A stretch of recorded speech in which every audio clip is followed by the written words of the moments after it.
Do you ever feel like you are banging your head against a brick wall with your kids?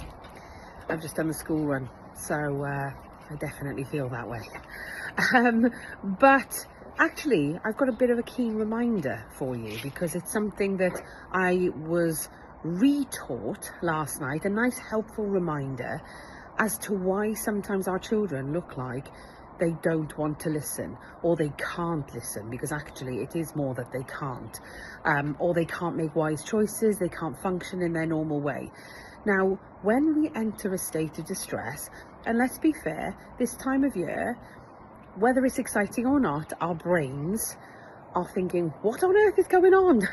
We have so much excitement, so much distress. A lot of children find this time of year distressing, and I get it. I absolutely get it.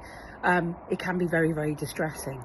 But when we're in a state of distress, the prefrontal cortex, so the part of the brain that makes good choices and listens and is wise, is wise, that part of the brain goes offline. So what this essentially means is we really, really struggle with executive function. We really struggle with making good choices and making sound decisions. So, and that's science. That is absolute science.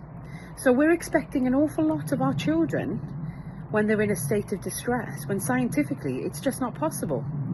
So if they are in a state of distress, they can't make those wise choices. They can't function in the way that they would do when they're alert and calm and regulated.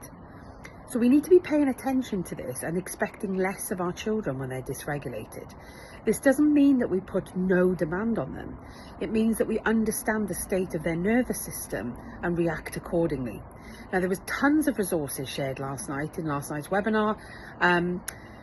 The webinar was delivered by the fantastic Dr. Janina Fisher, and it was all about trauma. But next week we've got another webinar with Dr. Pooky Knightsmith, which actually will build upon those things that we learned last night.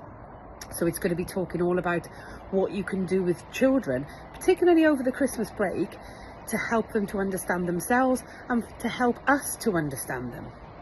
So please do watch that. I'm very off-put at the moment by my cat, who's in the window